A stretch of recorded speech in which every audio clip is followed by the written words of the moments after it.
Hello, welcome to the second panel of day one of the Southeast Asian Cinemas Conference.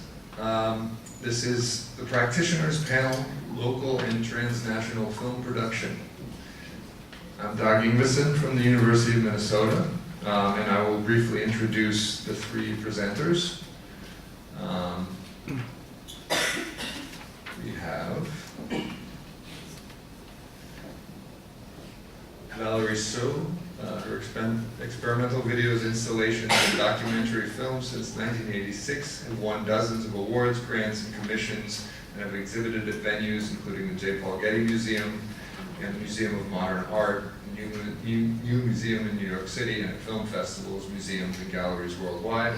So is the author of the blog BeyondAsiaphilia.com, recipient of the 2012 Art Writers Grant from the Creative Capital Andy Warhol Foundation. Her latest film, Love Boat, Taiwan, is currently in production. She's Associate Professor in the Asian American Studies Department at San Francisco State University. Second presenter, Tito Imanda. His master's thesis is about the political economy of the Indonesian film industry, which was done at the Department of Media, Culture, and Communication, New York University in 2007, funded by Fulbright Scholarship. In 2008, he joined the Universitas Bina Nusantara in Jakarta, where he later served as its first head of School of Media and Communication and founded the film program in 2010. Back then, this was the second film school in Indonesia that offers a bachelor's degree. At the moment, he's mostly available in Yogyakarta and London, doing fieldwork and finishing his PhD program at the Department of Media and Communication, Goldsmiths, University of London. And the third presenter is Siva Perianan. Siva is an administrative and diplomatic officer for the Malaysian government. He obtained a bachelor's degree in business administration from the University of Malaya. Passionate in filmmaking, he obtained a certificate in directing and screenwriting at FINAS. He has been actively involved in various television and film projects since 2010. His latest project is Jaga.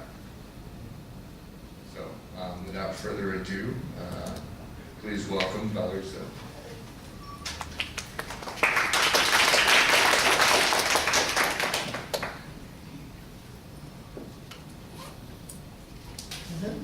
Okay, so I'm going to, thank you. I have three different things I have to do here. I have to push the clicker, talk on the mic, and scroll. So I'm going to see if I can make that all work together. So I'm going to be talking about my film, The Oak Park Story. And we're actually not screening the whole thing today. We're screening it on Thursday. So I'm going to just talk about some of the methods and motivations behind the making of the film. It's a short documentary. I was the co-director and co-producer of the film, along with Russell John, who is listed in the program, but he, alas, is not here. He's in San Francisco. I also co-wrote and edited the movie. Oh, there's Russell. Okay, so I first became interested in this subject of the film through my co-director, Russell John, who is this person. I've known Russell since the 1980s, when we were both undergraduates at a in California, and our paths crossed a lot at various Asian American student activism meetings, although he was, I believe, at Stanford, and I was at UCLA. So I saw him a lot in the 1980s. After we graduated, though, our paths diverged. I went off to art school in Chicago and got my MFA. He got his PhD at Berkeley. So fast forward to the early 2000s. I had been teaching Asian American Studies at San Francisco State for a few years, and Russell was hired to teach in the department in 2002. So I hadn't seen him since the 80s, so I asked him, where have you been these past 15 years, and what have you been up to?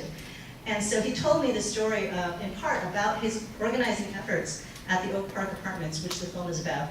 And I realized that it was a really amazing story, and I felt like that it would make a great topic for a documentary. So he and I started to work collaboratively on the story and eventually made the film. Okay, so at San Francisco State, I teach in Asian American Studies, and I teach cultural studies, film studies, some film production. And so I'm really interested in the way that media can be used as a tool for social change and activism.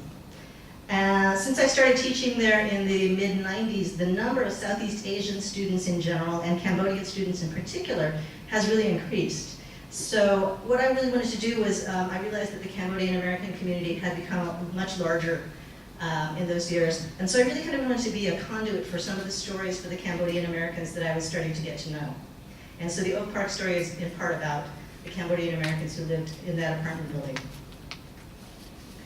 Just a few statistics to back this up. So the Southeast Asian community has grown exponentially since the passage of the 1965 Immigration Reform Act, which did away with the quota system for US immigration. And the number of Asian immigrants to the United States grew from 491,000 in 1960 to about 12.8 million in 2014, which is a 2,597% increase. Not every year, that's the total number of Asian immigrants living in the US. In 1960, Asians represented 5% of the US foreign-born population. By 2014, their share grew to 30% of the nation's 42.4 million immigrants, with Asians accounting for 5.4% of the total US population.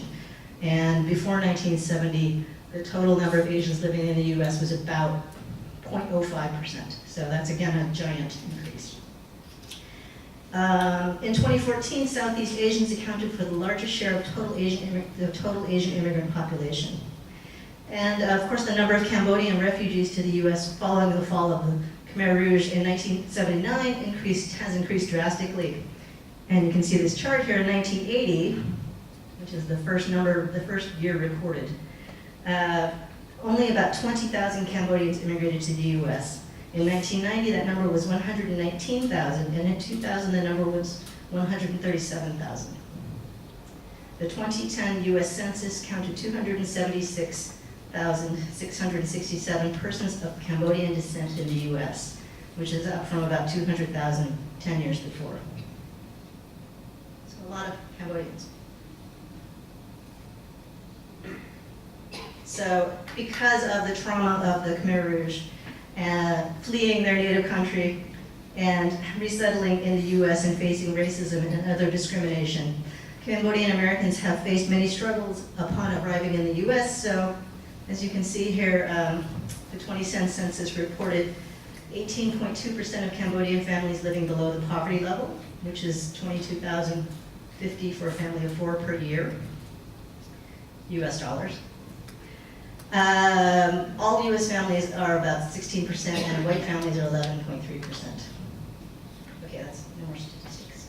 Oh wait, I do have one more statistic, sorry. Okay, in 1990, the National Asian Women's Health Organization reported that nearly 81% of Cambodians in America met the criteria for major affective disorder, including depression and generalized anxiety, which is the largest subgroup of Southeast Asian Americans afflicted by mental health problems at that time. Okay, so what we did to do when we were making this movie was to showcase a group of Cambodian Americans who dealt with the difficulties of migrating to the US from Cambodia as refugees, and who have in some ways surmounted some of those difficulties. In particular, we were interested in how Cambodian Americans built coalitions with other people of color in the US, to push back against discriminatory practices and economic oppression. So these are just a couple images from the film.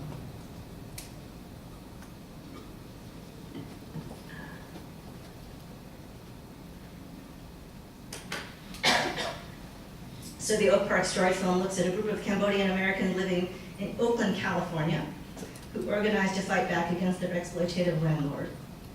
It examines questions of location and place in maintaining and transforming Cambodian cultural identities. The film also looks at how their relocation to an economically disadvantaged zone in a culturally diverse city impacted their migration experiences. It looks at cross-cultural activism among Cambodian, Latino, Asian American, and white tenants, and how that acted as a catalyst to link disparate communities and populations. It also looks at how Oak Park and the Oak Park apartments became a site of resistance, and the ways in which the city of Oakland has shaped the lives of these Cambodian American refugees. So, for those of you unfamiliar with the geography of the San Francisco Bay Area, Oakland is a very large city that is just across the Bay Bridge from San Francisco. It is very, very diverse, culturally, economically, and ethnically, in some ways more so than San Francisco is now. Although it's been more gentrified in the most recent years because of the tech industry influx and more middle class and upper middle class young white people moving to Oakland, it's still fairly affordable. But back in the 80s and 90s, which is when the film was, the period the film documents, it was extremely affordable still. So because of that, many Cambodians did settle in Oakland when they moved to the Bay Area, or when they were relocated to the Bay Area by various agencies. The Oak Park Apartments were located in Oakland, California, and Oak Park became kind of a center for the Cambodian American community in Oakland, actually, and in Northern California. As you'll see in the film, the large open courtyard in the Oak Park Apartments acted as kind of a gathering place for the families that lived there. And a typical evening would include dozens of people just entertaining themselves in the area, playing basketball, grilling food on barbecues, mingling, smoking, talking, whatever they felt like doing. Part of this was because the Oak Park apartment building had very small apartments. So the apartments were mostly 1 and 2 bedroom apartments, but up to 10 or 12 people sometimes would live in these apartments, including more than one family at a time, because a lot of the families there were very poor. So the courtyard then became this kind of communal living room for these folks who lived in the apartments, because their apartments themselves were too cramped for them to really stay in the apartments. Oak Park also became very renowned for its Cambodian American New Year celebrations, or Cambodian New Year celebrations. Every April, I'd say up to about 500 or 600 people would travel from all parts of Northern California to Oakland to celebrate Cambodian New Year. And so because of this, in the Cambodian community, Oak Park became known as Cambodian Village. So this is a very significant site amongst Cambodian Americans.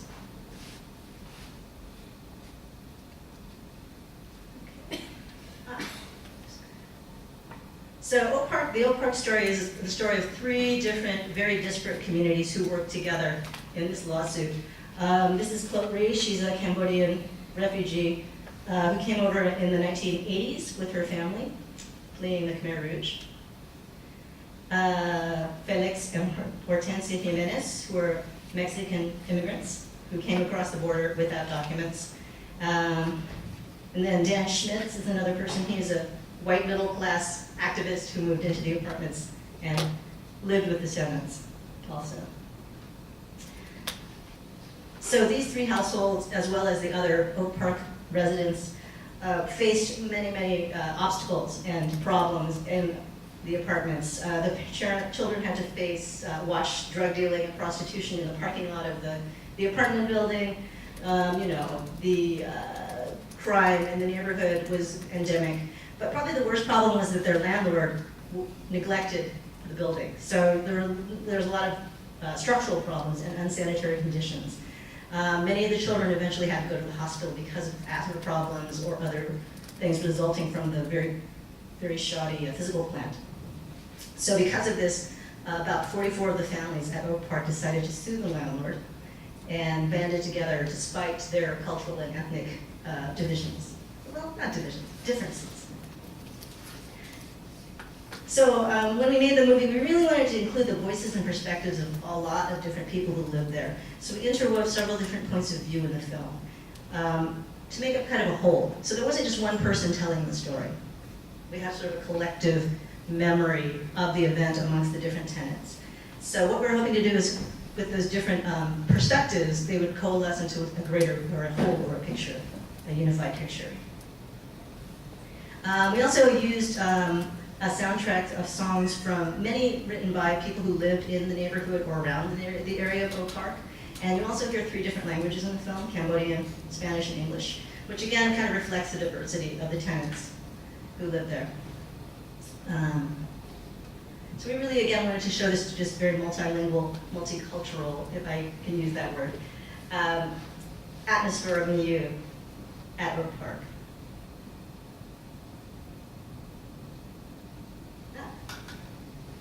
Okay, here's the clip. Okay, so we're going to show this movie in its entirety on Thursday at 5:45, along with the Lab Diaz short, which I'm hoping he's going to be there so he can sign my program book, right? He'll sign it, just like, wow. All right, anyway, so the movie's 23 minutes long. I'm going to show you a clip that's about 2 minutes here. And you'll see sort of an example of the different languages that are spoken in the film, as well as a montage of the community and some of the events that took place in that courtyard. And you'll hear a bit about the relationships between the tenants. Okay. Y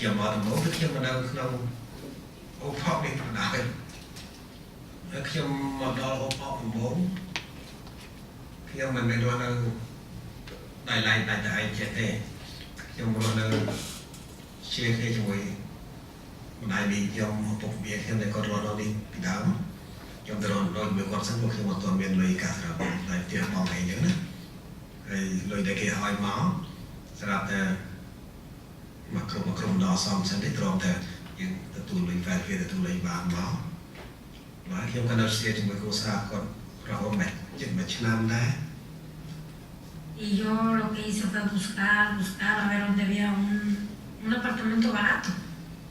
Y pasé por aquí, se me ocurrió pasar por aquí y miré el sign que había de renta. Y ya me dijo, dije, pues vamos a entrar a preguntar a ver cuánto cobran, ¿verdad? Sí nos dijeron que cobraban 300 y feria, y dije, bueno, pues ahí sí la hacemos. Con lo poquito que le pagan a él, sí la hacemos.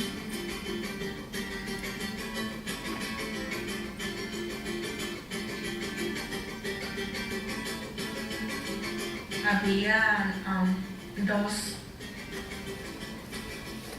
nacionalidades, mexicanos y camboyanos, y fue algo bien grato porque ellos eran bien especiales, no se metían con nosotros, todo el tiempo estábamos juntos y se preocupaban siempre y estábamos siempre contentos, no había problemas de ningún tipo. Y era muy bonito. And I remember the first time walking in there, and there were clothes that were draped from the balconies drying, and there was meat and fish that were hanging and drying, and there were people cooking. So there's the kind of sights and the smells, and there were probably 50 or 60 children on the courtyard. We all got along. We never thought about our living conditions. That never once crossed our minds. Like, oh, we were poor and this and that. Like we knew we were, but we had fun. We enjoyed each other's companies. We just enjoyed life.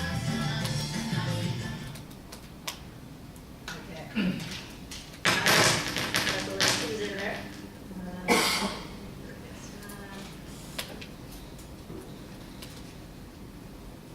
Okay, so we're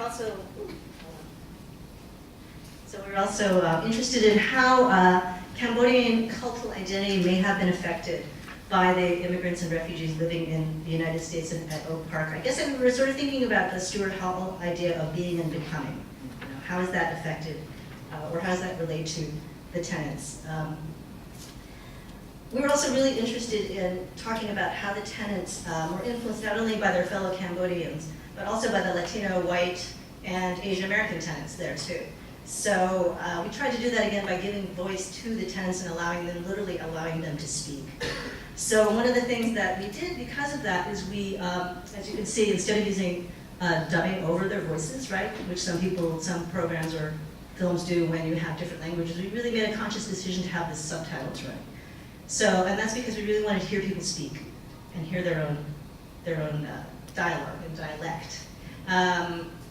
That also shows that even within the Cambodian and Mexican communities, the Latino communities, there were different dialects spoken. Like there was people from Battambang, there were people from different parts of Cambodia, different parts of Mexico.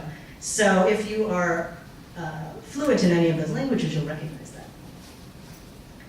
Okay, so the film ends about 10 years after the conclusion of the lawsuit. And so we're interested in also seeing how the lawsuit impacted the lives of the people who lived there, and how migration and exile, as well as organizing and activism, affected Oak Park's Cambodian Americans.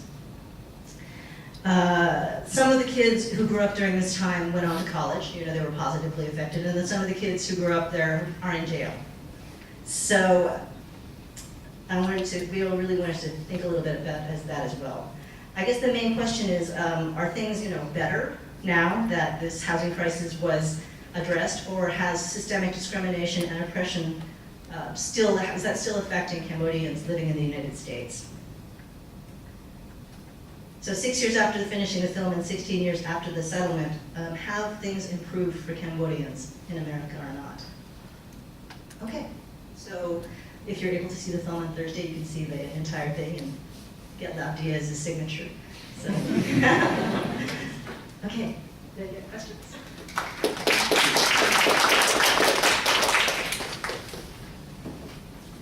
So we're going to do the same structure as the last panel. So after each presentation, there'll be 10 minutes for questions. So are there any questions to start with? Okay. So, are you going to answer that question? Have things gotten better? Yeah. I think that that's the question that we would like the viewer to answer, to think about. I think that there's that's raised at the end of the film, and so I can't really answer that conclusively myself.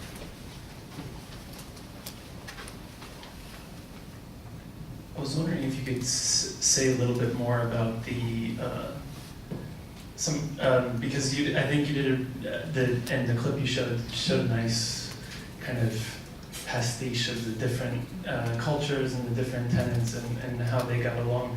But I was also wondering if you'd talk about some of the generational struggles between, first generation that actually has a memory of the war, although there's also 1.5, Sure. kids coming at age 5 and so forth, and how some of that might come across in the film, or, if there's, those who really identify with Oak Park as, part of their heritage, and then those for whom it's a site of refuge from a war, and, may not have that kind of place identification with Oak Park as those who grew up there, and is part of their sense of being Cambodian is tied to there, right?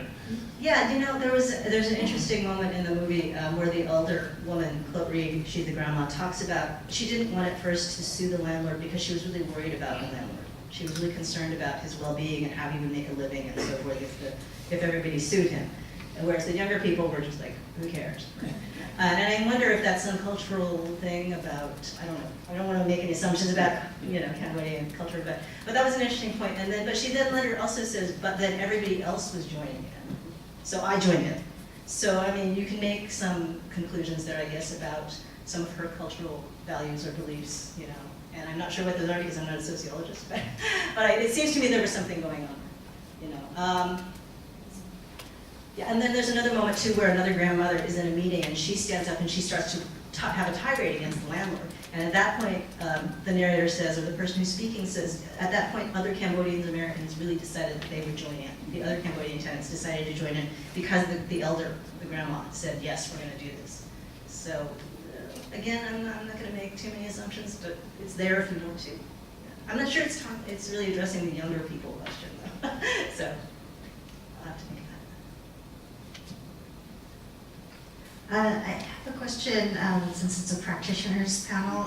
If you can help us situate your work in terms of the Asian American media activism and kind of talk about more recent currents in Asian American media activism and what that means, especially for those of us who are, coming from a more like Southeast Asian cinema's perspective. Well, yeah, I think that for me as an Asian Americanist, I'm really interested in the representation of Asians in the United States and media and culture, which is extremely bad, stereotyped and awful. And especially Southeast Asians are almost never seen in any way in American media unless they're gang members or Tila Tequila. So, it's very limited. So I think that, again, just to have people who are regular people who are doing something more positive in their lives as, Southeast Asians was really another thing that I was interested in making this movie. And I think, just giving, like I said, giving sort of a conduit or a way for these people to speak and tell their own stories. I feel like almost like I was collaborating with them as well.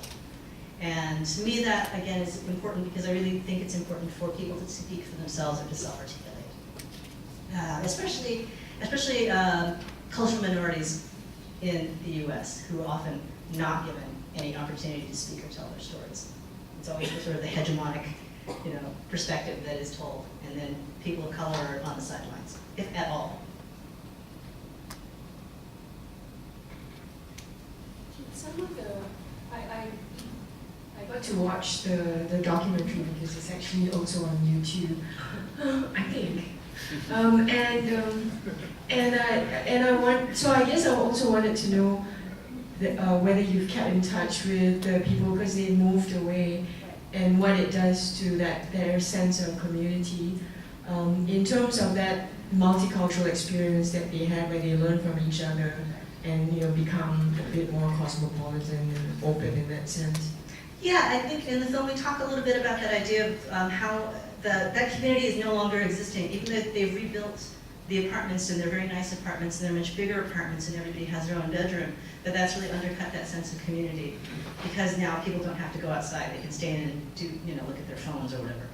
And so, yeah, that's an important thing that's happened, but also I think, again, the same idea is of whether or not those structural oppressions are still in place that are preventing Cambodian Americans from, doing well, or at least escaping some of the poverty and other problems they have in the United States. Yes. Other questions?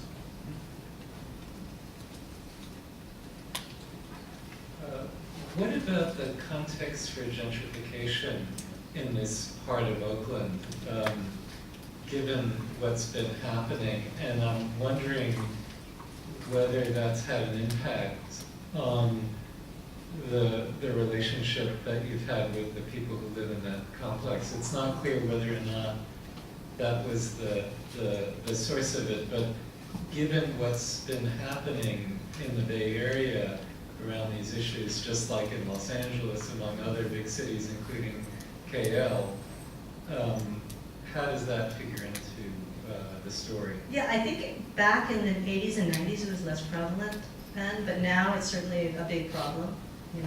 The sort of neoliberalism destruction of large cities. Yeah, so I think that a lot of folks who used to live there certainly don't live there or can't live there anymore. The apartments were rebuilt and zoned for low-income housing, but I'm sure that many people have moved out. Just if the apartments are cheap, it's not cheap to buy food, it's not cheap to buy gas, it's not cheap to live in the Bay Area anymore. So, yeah, I'm sure that they don't live there anymore. So that also has destroyed the community in that way.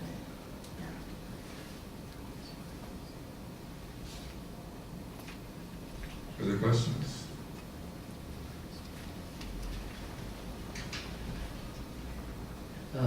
Film and activism is sometimes it's not easy to be linked up, and how the film can actually address or connect to those who are actually uninterested in the issues. In your case, do you think that actually engage those who are uninterested in the issue on taking up that cause? So are you asking if the film can be a tool for activism? Yes. That's also a very good question. I mean, how much of the movie how much can the film actually affect change in real life?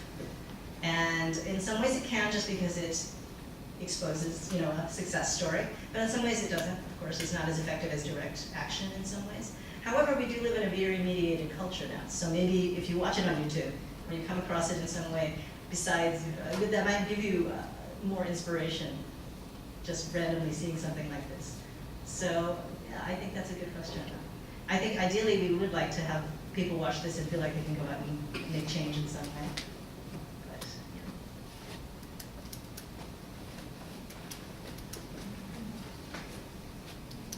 But, I was really interested in what you were saying there about allowing us to hear dialect rather than dubbing wheezing. And I thought that was really important, and I really appreciated you saying that. I was really curious about, to take that idea of people telling stories in their own voices, of the role of the participants in the final edit of the film, and how much say they had in the final version.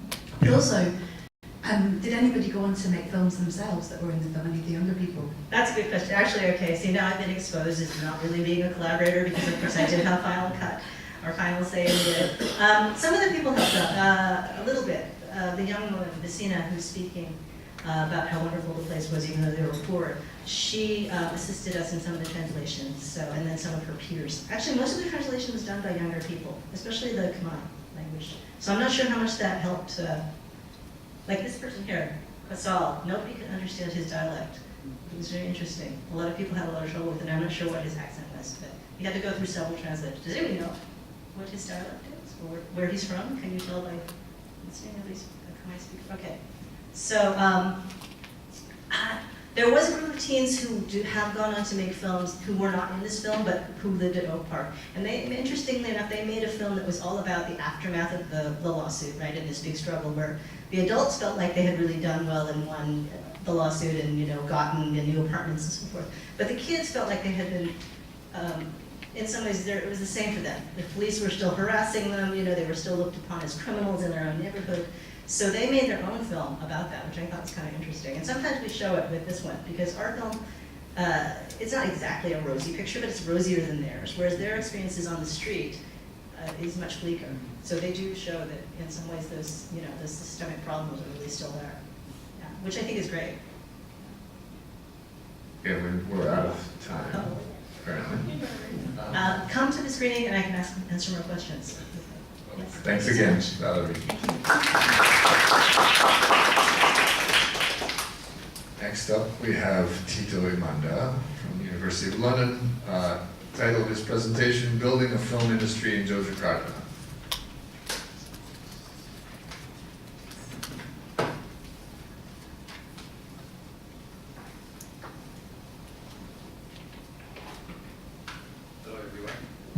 Hello everyone. This is a project, an on-progress project.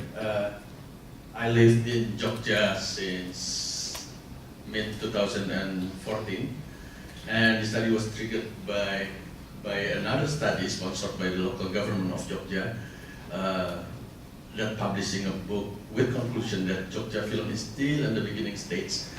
And it always look up to Jakarta as a model for film industry. And reading that, it disturbed me a little bit because I have a very different impression. I always have a good impression of Jogja films, and of course, if we compare the statistic, the number of film produced in Jogja is still very little, but the quality, the ability to produce a lot of films with very minimum support is really incredible, I think. So 1.5 decade of the post-reform Indonesian film production, the number of film produced in Yogyakarta raised significantly. While the commercial film industry infrastructure is still focused in Jakarta, filmmakers in Jogja are continuously growing with more popular works and more honors from film festivals in Indonesia and abroad. Edi Cahyono and his film City won Best Pictures, Best Script and Best Music in Film Festival Film Indonesia, FFI, in 2015. The film also won different awards and nominations in festivals at 3 different continents. The winning of City and these other films raised a lot of questions. As before the award from Festival Film Indonesia, these films are not easily found in commercial film theaters and made with a lot less money than most of mainstream film in Indonesia. This film was produced with about $15,000 budget. And there's also films from Joseph Angginun, and his films also get many honors from film festivals around the world. The rising star Ismail Basbet, who made 10 shorts and 3 long feature films in the last 10 years, also won many honors in many festivals, including nomination for the Best Director, Best Pictures and Best Music for the Indonesian Film Festival in 2015. Another notable director is Ragas Banuteja, who put his shorts in Berlin Film Festivals in 2015 and Cannes Film Festival in 2016.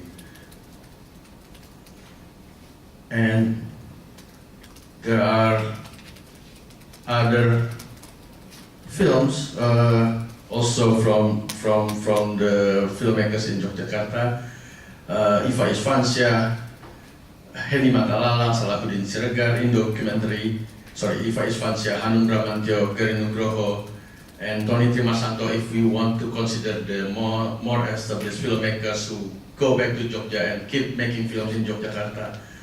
And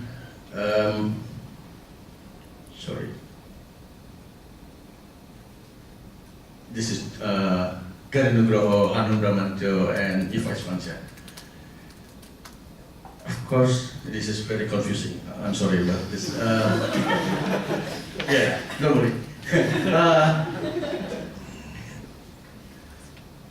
Oh yeah. So there's interesting issues in the phenomena. The fast growth of the indie field of Jogja films actually invite the Jakarta producers to put money on them to make more commercial films and release it nationwide.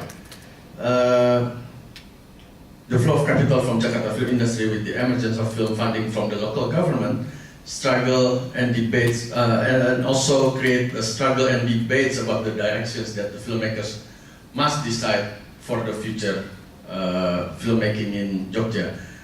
But we can start from explanation about what is in Jogja that other cities don't have.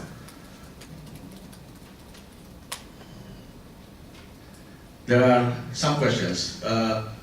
What infrastructures are available in Jogja?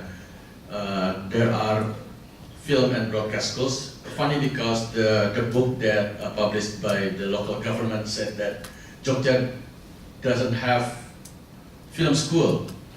And in fact, one of the art institute in Jogja has a license for film and television production program for bachelor degree, but they always market it as this is funny, media rekam or recording media. So they don't want to call themselves a film school.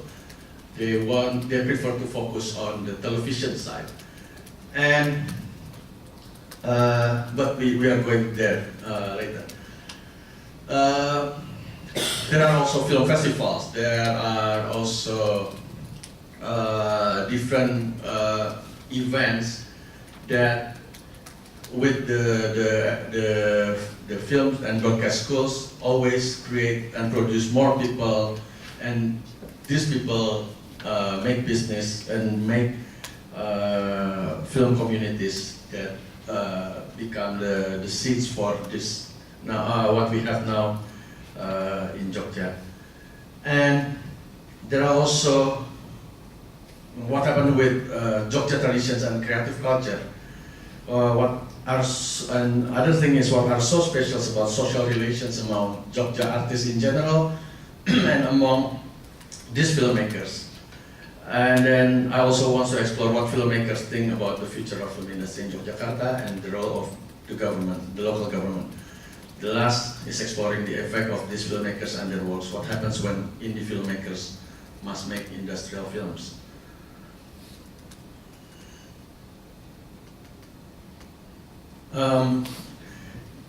In Jogja, we can easily find equipment rentals. Funnily, the book also mentioned that the film equipment in Jogja is almost non-existent. There are groups of film crews or property rentals that are easy to find. The number of people in audiovisual industry increases from years to years. We could find crew with specific expertise, like special effect makeup artists, all with bargain price. Television and broadcast schools, along with communication schools in different universities, produce more and more human resources for the television industry and audiovisual production companies. Yogyakarta has more than 200 higher education institutions, and this creates a lot of small business and enterprises. Ones with notable contributions are Institut Seni Indonesia or Indonesian Arts Institute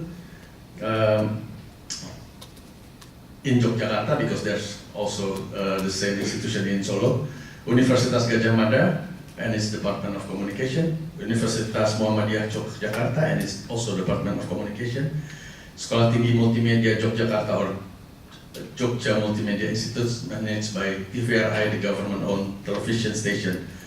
In audiovisual production, that study, that book concluded that there are more 60 of active production companies and film communities in Jogja, focusing in advertising now, documentaries, company profiles films, PR and marketing films, animation, and non-profit films.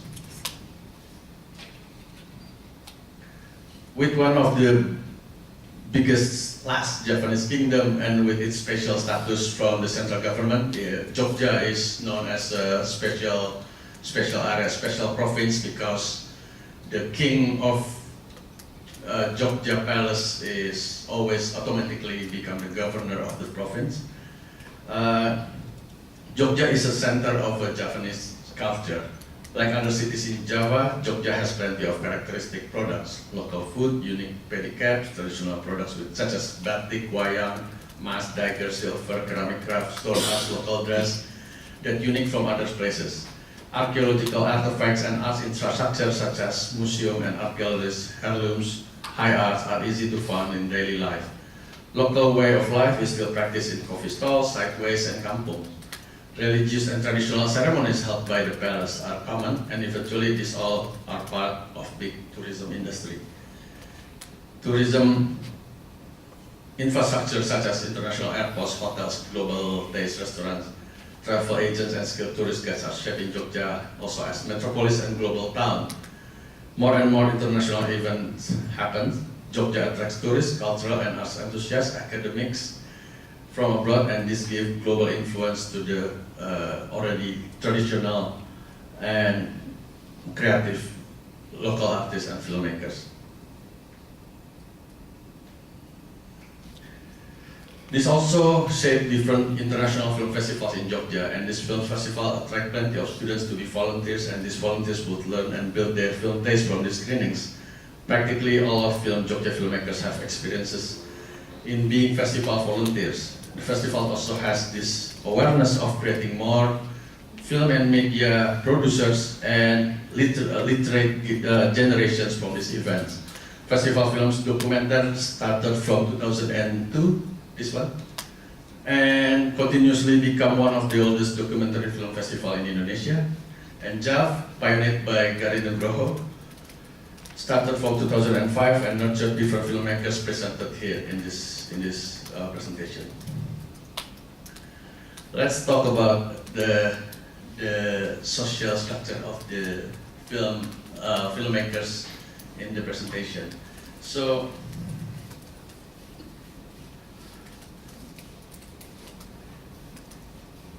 these are, let's say, these are the rising stars of the Jogja filmmakers these days, and those who came and involved in the short film network festivals from 1999 are so many. They started with sending very experimental films, short films, and it continues until today. This is in Indonesian context. And there are some documentary filmmakers here.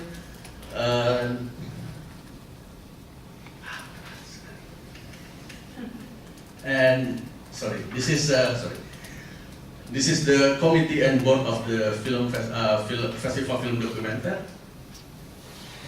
And this is the committee and board of JAV.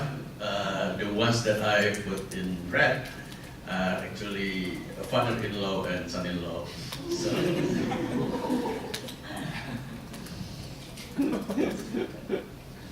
And when the local government started to have the local fund for filmmaking, this is also an interesting story. They started in the first year with making their own version of film festival, which became fail, of course, and nobody nobody in these names involved in the program, and the program at the festival was criticized. It's unsuccessful, and the good thing was the following years the local government started to listen to these filmmakers, and since 2014, the end of 2014, assigned these filmmakers to be the board to select proposals from younger generation filmmakers. Maybe it's not limited for younger generation. Everyone can submit a proposal to get $15,000 film funding for short films. So it's quite nice, and they have about 20 funding for I think it's 10 for fiction films and 10 for documentaries.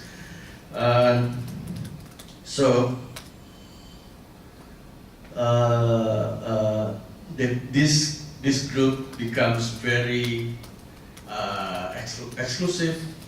Many people outside this group asking why do the government just pick these people? But I think the answer is clear, because these people, these filmmakers are the ones who create the most films with many awards, and in the case of Anung Bramantio, he is, and Iva Ispanca actually, he is more involved in the Jakarta industry. This is the filmmakers who are affiliated with Kampung Halaman and Festival Film Pelajar or Student Film Festival, who are focused more in educating younger generation, high school students, junior high school students to make films. And these are the filmmakers who graduated from ISI Jogja, the Indonesian Arts Institute. And these are the filmmakers who graduated from Universitas Gadjah Mada. And these are the alumni of Institut Kesenian Jakarta, Jakarta Arts Institute. And there are attitude towards the role of the local government. When asked how do they think about the role of government, these filmmakers usually try to be careful in giving the opinions. Of course, there are still resentment of ways of the government doing their business, related to yearly budget, related to different bureaucratic things. But the fact that the government is willing to listen to them is something that already good. So they try to make, okay, they are different from, usually the position is, the government is very different from us, let's be patient with them, let's talk slowly and make them understand. So this is the general attitude about the government. And the attitude towards the industry. Of course, there are questions about the way people transform from making films for more idealistic project to more commercial project. But I got different answers from different people. Henny Nugrahati usually answered these questions with the concern that, we cannot say much about this if we want to focus on a nationwide market, because the Indonesia today has a little bit more than 1,000 screens, but in Jogja area there's only less than 15 screens. So the market are very different, and talking about building a commercial films outside the the Jogja area is something that's very unreachable for Henny. For Iva Iswansyah, the filmmakers must be able to do the commercial production, and in his case with Jakarta producer. Not until he wants to do a personal project, then he focus on a local film, and usually it's very personal and has social and political statement or cultural statement. Ismail Basbet has 3 different positions. He said a filmmaker must be able to be an artist, seniman. He has to be able to be a director who can please the producer, and he can also be the producer who can sell the film to the widest market as possible. I think my time is up, and my presentation is also finished.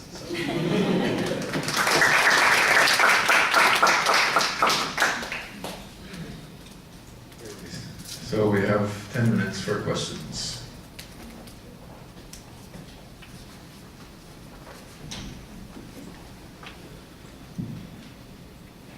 Hi, Tito. Hello. I've shot in Jogja many times. It's equally frustrating and satisfying when yes means no and no means yes. But eventually things do get done. My question is actually one of the important factors in the growing film industry in Jogja is actually the characteristics of the people there. They're extremely ambitious, extremely competitive in a genteel way. So I was wondering, because you did speak about the characters of the filmmakers, of the people in Jogja, and why it happens. Is it because of the contained cultural environment, or what? Yeah, I'm not confident enough to go to that direction yet, because when I ask these questions about the special character of the people, people like Ismail Basbet or Iva Iswansyah usually refer to the social connection of the artist and of the filmmakers as what is in English? It's very guyub. It's very close connected, like they are family or something. And I experienced many meetings. Usually when somebody has a new project, they invite as many friends as they know to watch the film and let those people to speak whatever they have in mind. And it can be very scary, because people would say anything they want to say, and then after that, like nothing happened. When it's finished, everything's going back to normal, like nobody has a hard feeling and everything. But this is something that I'm not confident to say yet, because, for instance, from what I saw, it's clear that they really have that close connection. They have familiarity, but I sometimes suspect that there are also competitions between them. Like Ismail Basbet is among one of the last ones that created the labels, the company. When I asked him why didn't he just join the existing companies, and of course before that he continuously helping these other productions, and they know each other very well. I think and the company he made consists only people from his school, in this case Universitas Muhammadiyah Yogyakarta. I suspect there is bigger competitions than what is said, but like I said, I I still have to explore this deeper. I want to experience more productions with them and to be able to understand more deeper. Gitu, Mbak. Gitu. Other questions?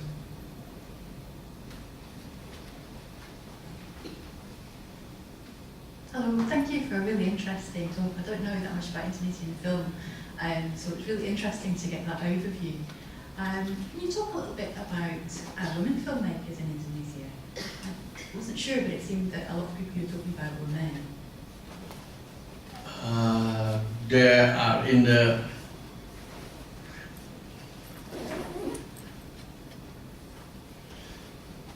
national level, there are so many female filmmakers. One of them is just behind you. But in Jogja in particular, there are, where is that? I put some female names, Henny Makalalang, who's focused on documentaries.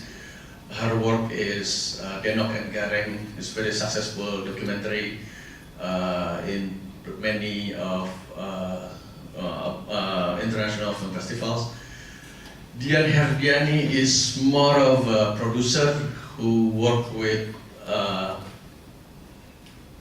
junior high school and high school students, and lately she is also involved in the film production, focus on a documentary film production, focus on the victim of communist group problems with in the Suharto era. Alia Damaihati is one of the big manager of Festival Film Documenter.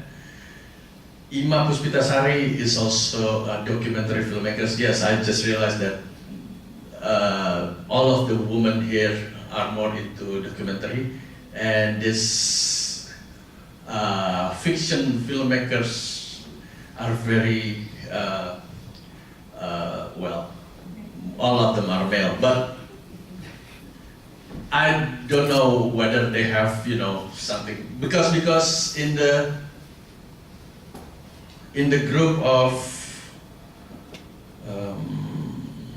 this is the most exclusive group, the group with the most power in Jogja right now. They want to invite Henny, for instance, and they mentioned their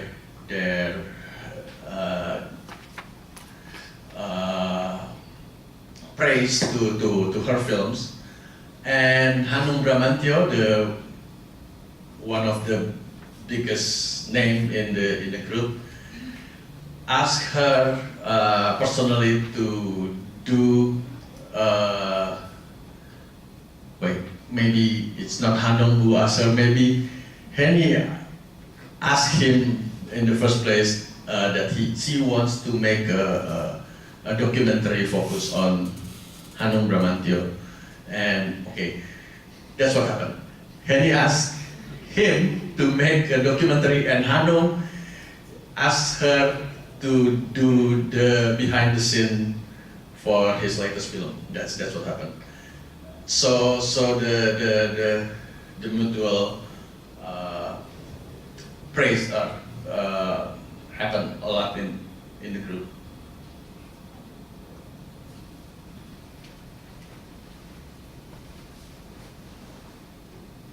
I have two questions. Very interesting paper, and really fascinating. Thank you. Two questions. One is, I wonder, because you talk about the starting of a kind of short film festival in 1999, I wonder if this kind of clusters network of sort of indie or independent non-mainstream filmmakers are unique to this period in time in Yogyakarta, or maybe like the whole of Indonesia, because technology, funding, and so on and so forth, which if it's the same, maybe it would be similar to, again, Thai, kind of revival of Thai cinema, starting in 1997 with the short film Festival as well. And so that's the first question. The second question, I have very limited knowledge of Indonesian cinema. So I wonder why Yogyakarta, I don't even know where it is, sorry. And why there? How does it come to be known as this kind of production-based city? Because someone is from there and was very successful and people go there? Or yeah, just a kind of little bit background, I think would be great. Thank you. The 1999 network of indie filmmakers, short filmmakers, happened actually, around the same time with the Thai and the Philippines network at the time. But in Indonesia, it has a special more situation because in 1999 it was only 1 year after the step down of Suharto. So after more than 30 years of political control, in 1999, it's the same time with the digital camera comes out and the loosen of censorship board and the loosen of permit oriented officials, the youth started to make their own events, they make their own films, they make their own voices, and I think even it started in 1998 at the peak of the demonstrations and everything. So yes, there is one more meaning in that moment of time. Why the question about why Yogyakarta? This is actually one of the most interesting question for me. Even I mean, the network of filmmakers appear across Indonesia, across archipelago. There are plenty of filmmakers in different islands, in different cities, but usually every city can have only one, maybe two persistent filmmakers that continuously to make film until they grow up a little bit. But in Yogyakarta, the persistence is there, and I think the availability of different infrastructures like film festivals, the creative atmosphere and the balance between the tradition at one hand and the globalization on the other hand, all can help this situation to grow even bigger. I don't know where it stops though. I mean, this is a really interesting situation to follow.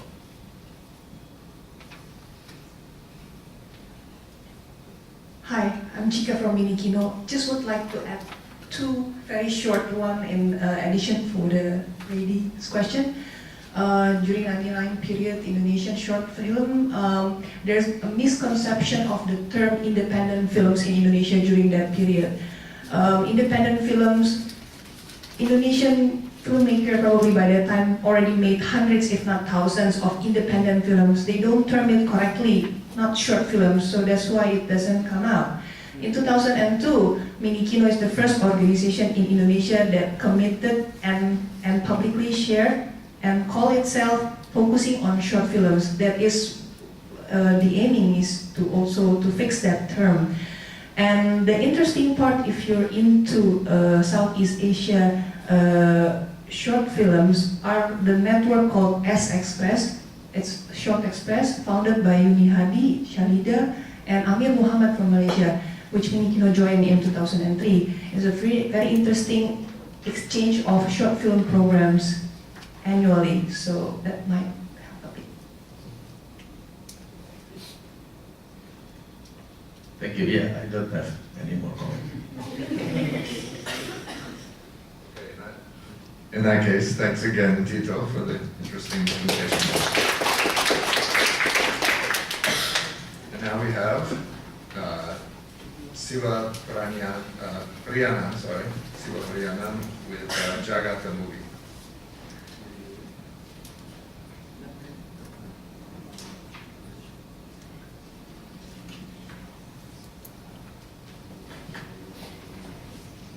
Hi, very good evening.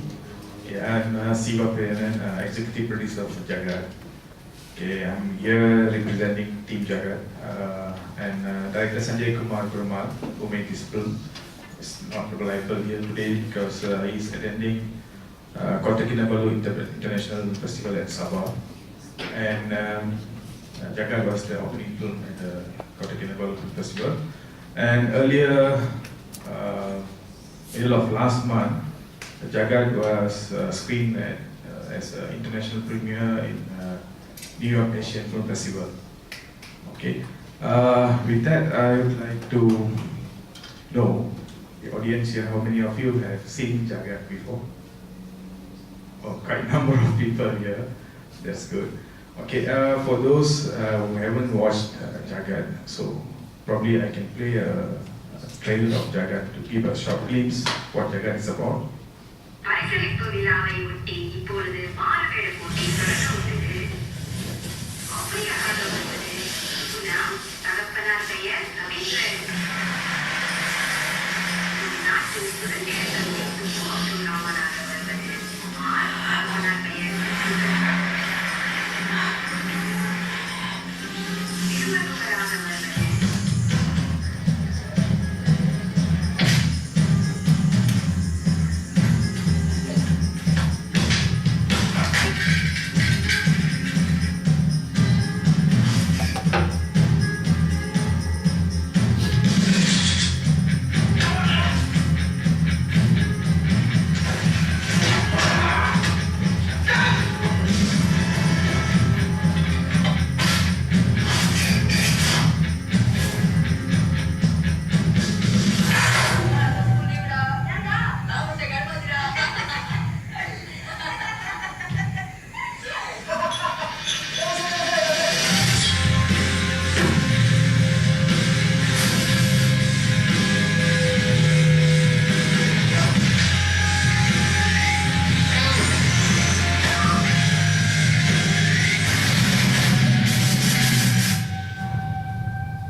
Okay, that's a glimpse of what Jagat is about.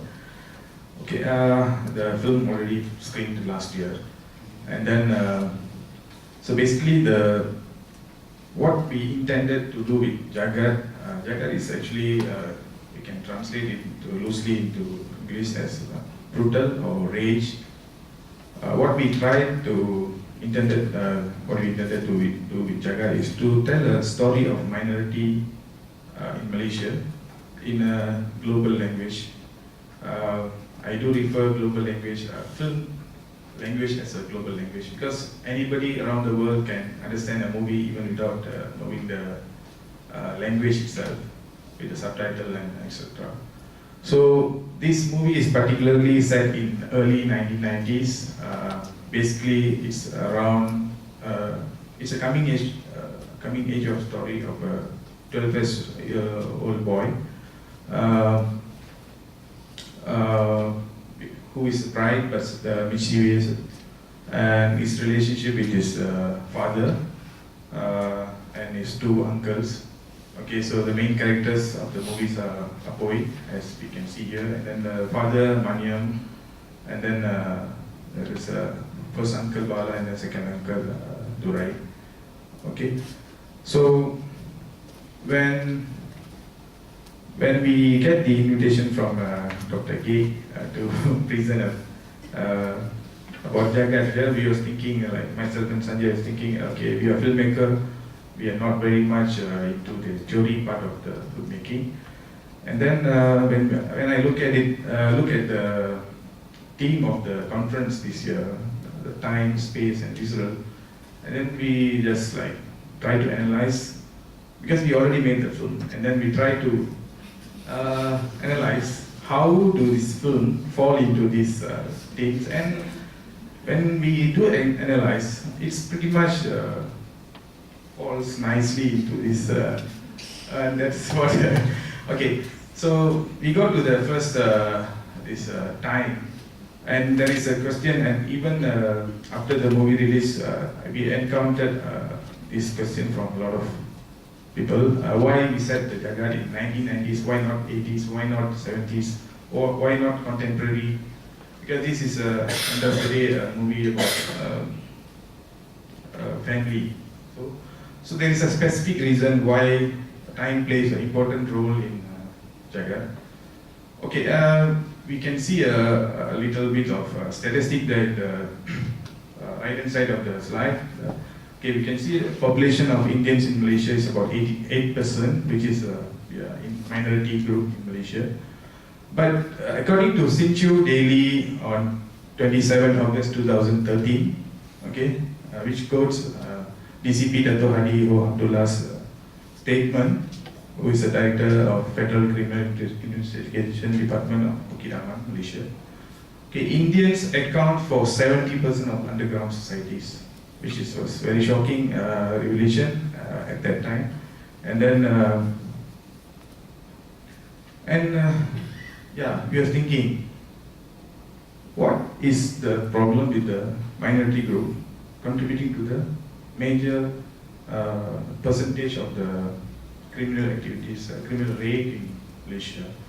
And then Jagat is about, when we intended to make Jagat, so we tried to investigate, even for ourselves, as a filmmakers, we want to tell the world why the situation is happening, okay, begins, and then when things went wrong. So we try to analyze, we try to trace back the root of the problem. And then, so when we try to analyze back, so we did some little study, because we are not into academic kind of studies, but as a filmmaker, as an artistic minded people, we just did little, so we can see at the left and right hand side of this. So Indians brought into Malaya during 1800s, about 200 to 250 years back, for various jobs by British. And then in 1957, independence of Malaysia, Indians remained mostly settled at work, settled and worked at plantation estates, okay, which is a rubber estate at the time. Okay, and then during these 1980s and 1990s, we can see there is a big amount of migration of the Indian plantation workers from the estates, which they occupied for few generations, to urban and squatter area. I'm putting here urban because when they are out from the estates, they are nowhere to go. They got to find a settlement. Even in the urban, they settle at squatter areas, which they can pay very little rent. Okay, sometimes no rent at all. They just build something. So this is the pretty much situation around that time. And then we can see after about 30 years from that time period, 25 to 30 years, and Indians in Malaysia now is a major contributor for the crime rates. And that's what, because myself and Sanjay, we grew up during that area. So that era, 80s and 90s. So we try to trace back the root where all these criminal elements, or what makes them to involve in the criminal activity, starts from. So that's where we find out that the migration of Indian workers to urban or squatter areas probably might contribute to one of the contributing factor. Okay, so now we can see there is a negative perception in general about Indians in Malaysia, that most of them are gang members and all those things. And then there is a question, are they willingly become members of secret societies, or they become one under certain circumstances? And then, so as I said earlier, Jagat intended to analyze what went wrong and when things went wrong. And then through our research and our own experience, we believe that's the time where things turns ugly. And that's why we set Jagat in 1990s.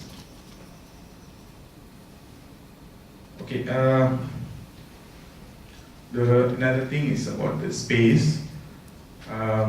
Okay, we try to look at it like how do migration from the plantation estates to urban or squatter areas, does that bring betterment in the life, betterment to the livelihood of Indians in Malaysia?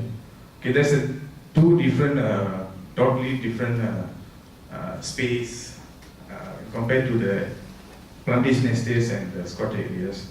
Okay, where I can do some comparison what was offered at the plantation estate.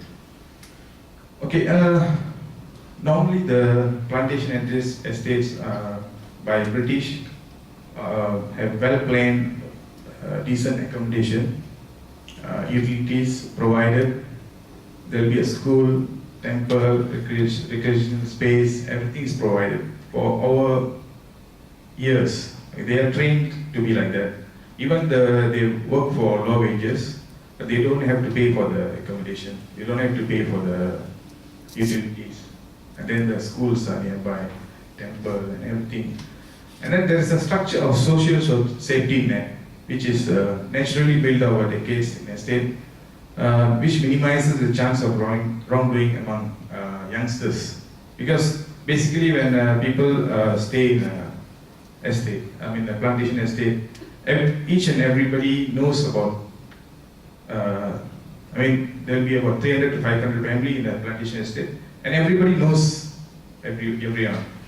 And then if there is any child or any youngster doing something bad, the news will reach their parents, and then that minimizes the chances for them to involve in criminal activities and so on.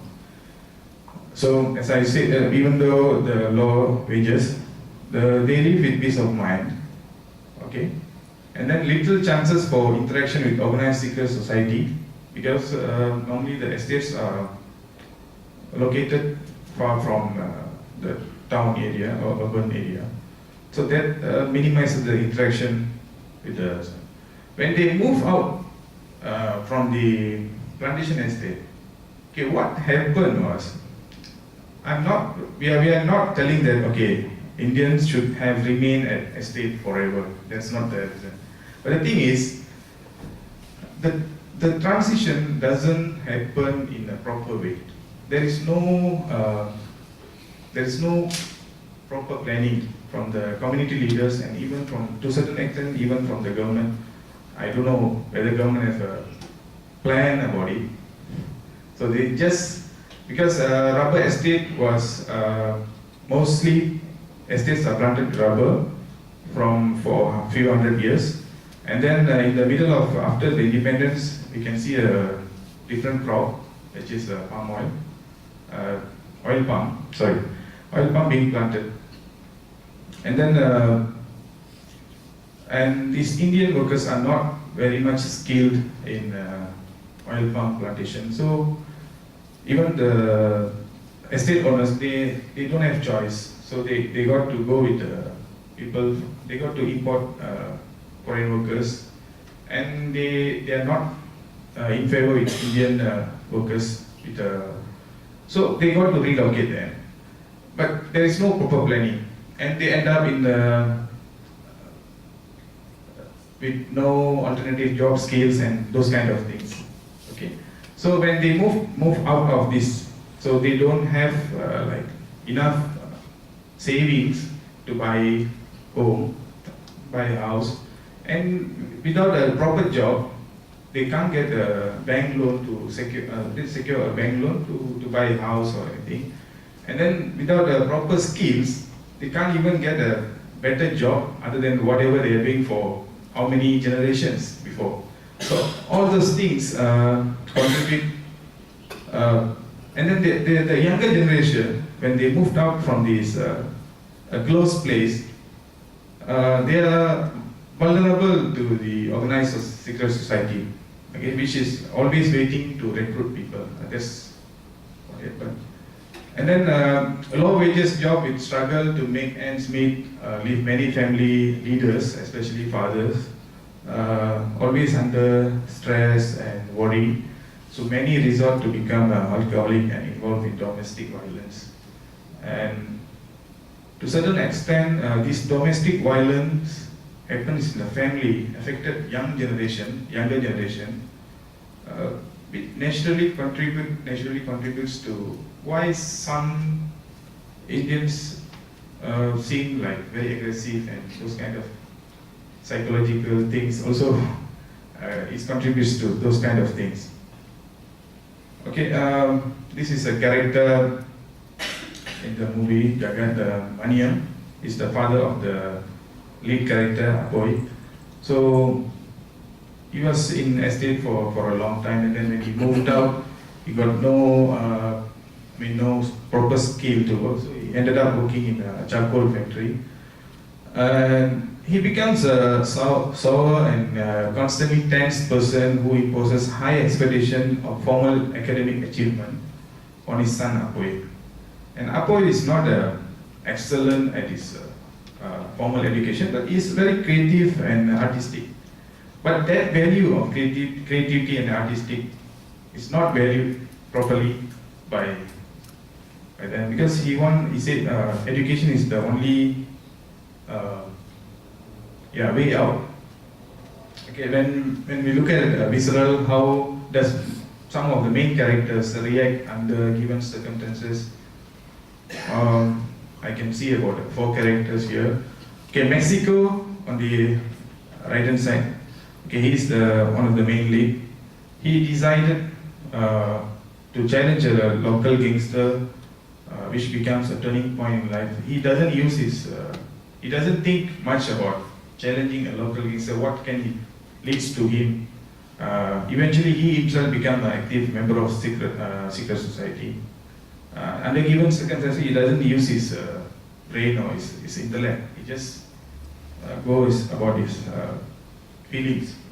And then Bala is another uncle of Apoy. He used to be an outrageous gangster who used to act first and think later. That's actually one of the dialogue in the movie itself.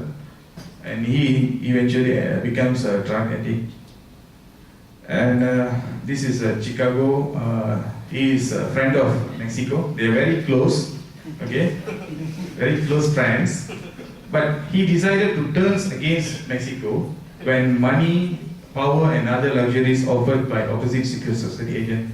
So in these situations, they don't use their intellect, but they use their feelings. And finally, the Apoy himself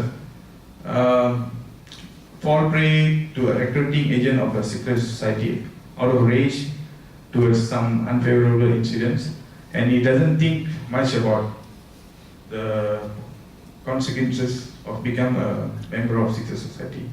So that's all about it, and so thank you for this opportunity.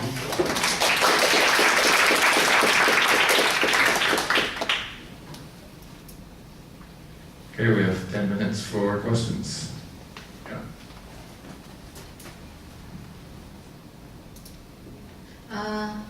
Thank you very much for your presentation. It's academically sound and very valid.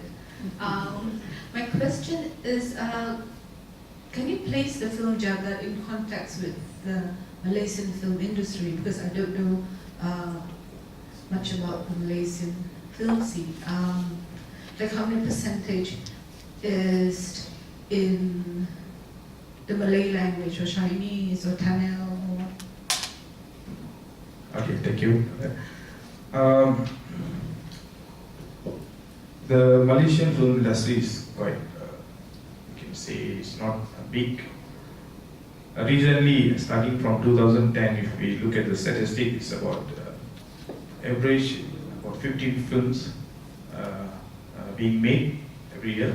And then we can see a rapid increase starting from 2013. I'm referring to the theatrical release, okay, 2013. So it's almost about 70 to 80 movies made into cinemas, 2013, 14 and 15. And then out of that, normally around 50 movies will be Malay language movies, and around 20 movies will be Chinese, and about 10 movies Tamil language, basically, Tamil Indian language. And why this rapid increase? And before that, before 2013, there is not much theatrical release for Indian and Chinese movies, because there is a policy change in the government, which there is a scheme, we call it scheme Wajib Tayang, which is theaters are given instruction to exhibit local movies for 2 weeks time minimum. Okay, previously the scheme only applicable for Malay movies, and starting from 2013, the scheme extended to Mandarin and also Cantonese and also Tamil movies. So there we can see a rise in the graph. The local movie production become more and more, and when Tamil movies also comes in.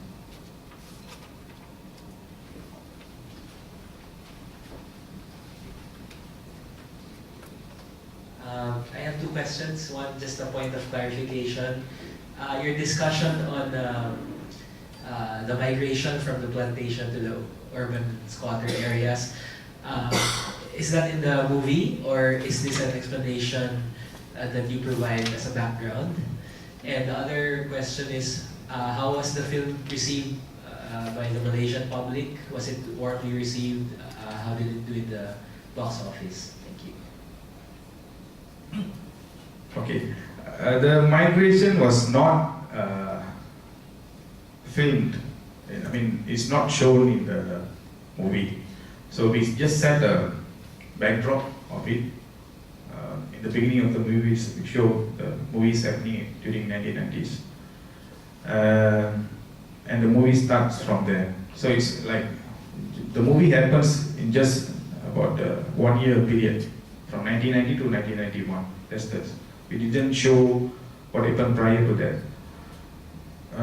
We let people, audience, to interact with the movie. We give a space to them. Okay, why this is like this? And then we are happy that many of them are able to relate. Because we believe, as a filmmaker, a movie is not a... I mean, as a filmmaker, we want to communicate with people. When there is a communication, means there must be interaction with two parties. So we show a few things, we didn't show a few things. So we let the audience to guess on it, and then understand it better. And then about the box office of Jagat. Okay, Jagat was to label. Okay, for a movie, I believe that there is a two kind of success we can measure about. One is about the critical success of the movie. The other one is monetary success. Okay, from the reception we received, and we are happy that Jagat is a critically successful movie.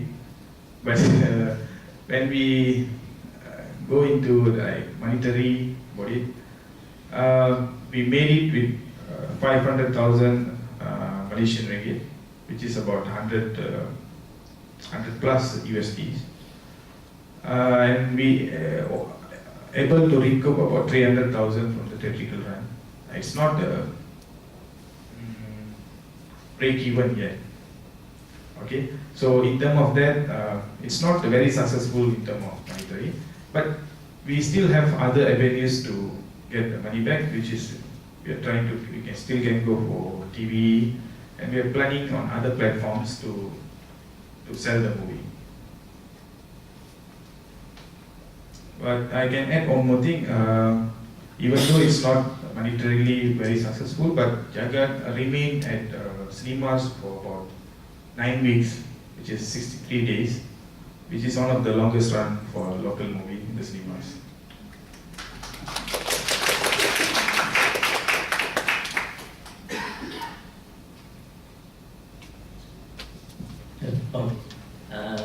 I think I just want to share or comment a few things.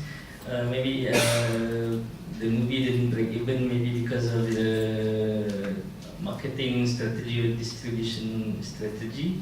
Because maybe I don't know, promotion on the TV was lacking. Because even myself, I really see the trailer.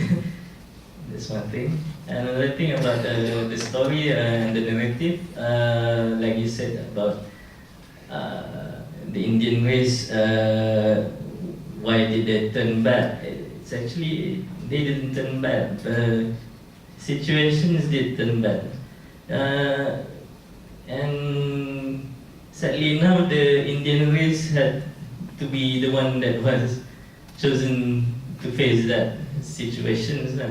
So it's like in nature, if an animal was, cornered, all they wanted was just to survive. So that's what the Indians did. So when they migrated from the plantations to the city, they had no choice but to survive. That's what my opinion is.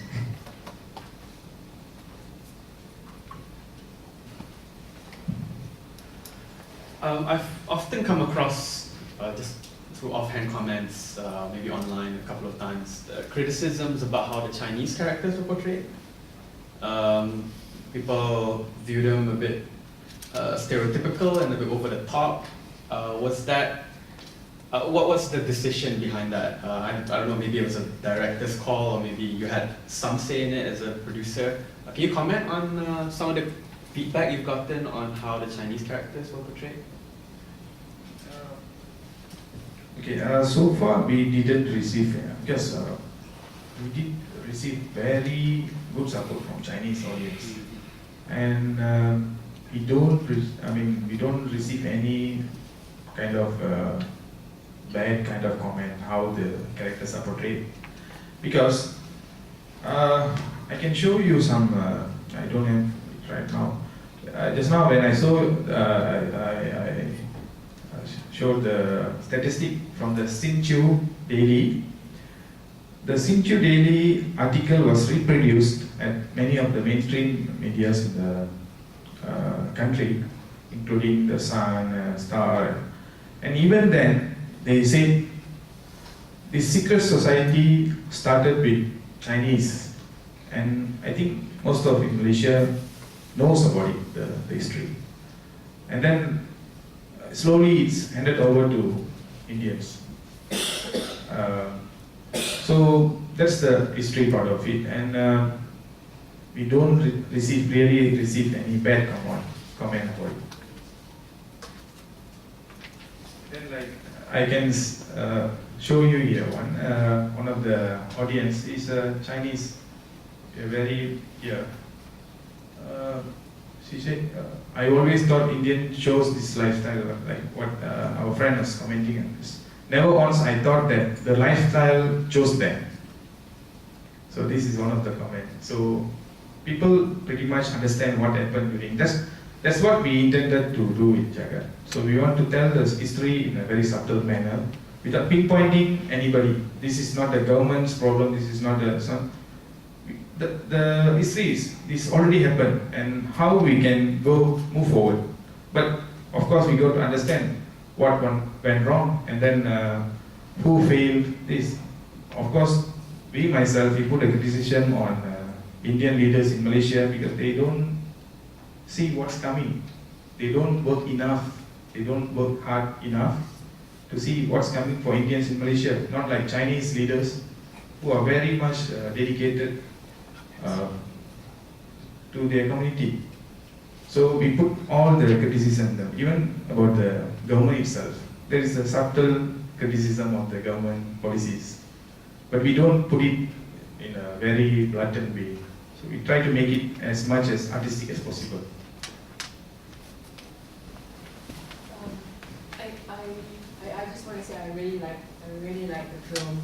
I thought the acting was top notch, but I do have a problem with the bad Malay actor playing the Chinese character.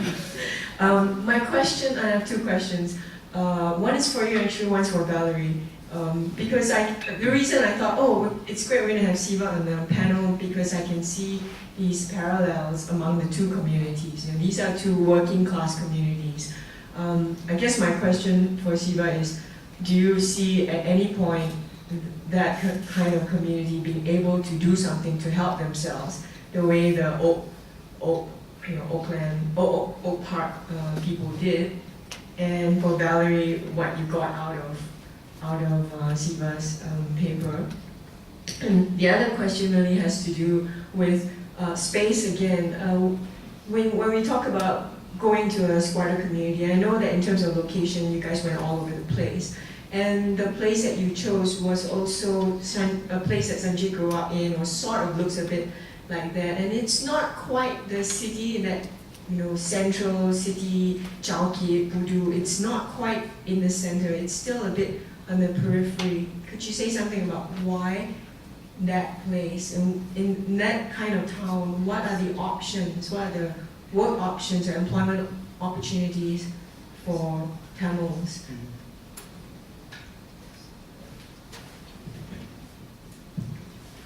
Start with why we chose the locations.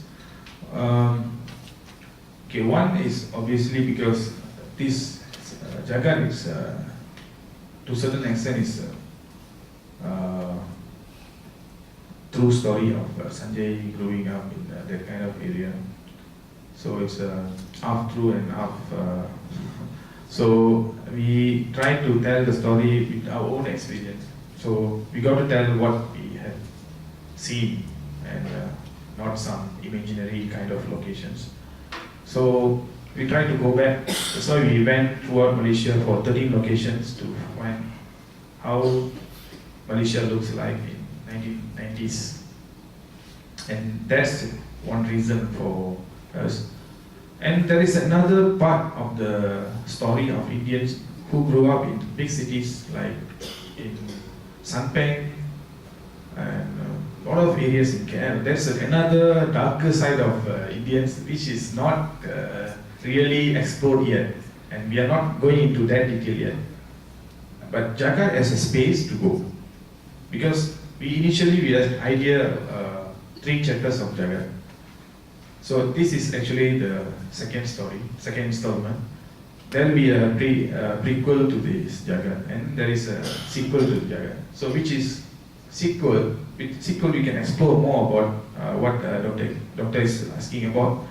What happens, how when Apoy grew up, let's say he becomes a gangster, how his interaction to his better established secret society members whom from bigger cities like KL. So this is a small town gangster to become a bigger gangster. There's a very vast chance for Jagat to grow in the sequel. We are not doing that yet. This is your godfather. To a certain extent. And then your first question is about I'm not really okay. Actually, this is pretty interesting. Okay, this Jagat was funded by 2 parties. One is for the production, and the other one is for the promotion and basically for promotion. The party which funded us for the promotion of the movie is we call it My Skills Foundation. Okay, My Skills Foundation is actually they are focusing on school dropout students who drop out from school at the age of 12 until 18. They actually try to bring them and then to rehabilitate, to educate them, to equip them with some skills, and then try to give them some jobs, arrange them jobs. This is kind of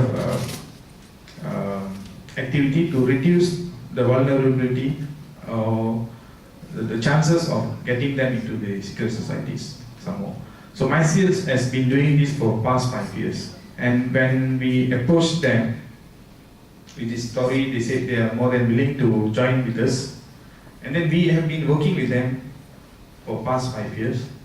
We try to understand what's the problem with the younger generation of Indian Malaysians, and then from time to time we try to help them, like we did a corporate video for them, okay, and then we from time to time we attend and meet the students there.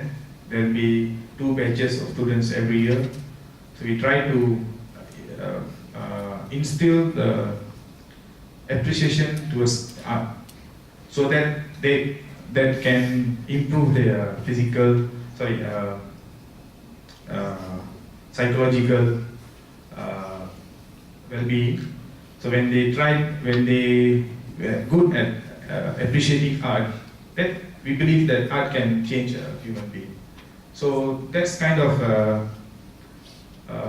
activism we are involved, and we'll be committed to that even in future. And even with the Jagat, there is a lot of space to make it violent movie. There's a lot of space, but we intended not to go into the violent part of the movie, and then we make it very minimal. That's why Jagat made it clean at the censorship board. There's no even single cut, even though we are dealing with a very heavy subject, and there is a criticism of our government policies and everything. There's no even single cut. It's a clean cut. So we are committed towards the betterment of this Indian society in Malaysia.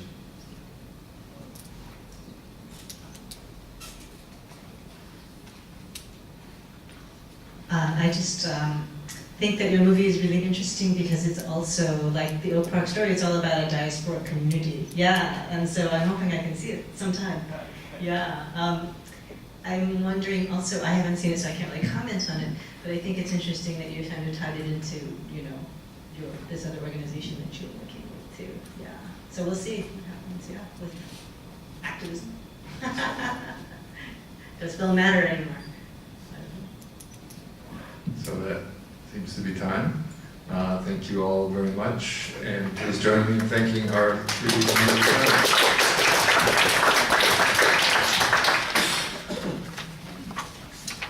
We now have a tea break, after which we'll be screening Southeast Asian short films. So please try and grab the food, and we're running behind, so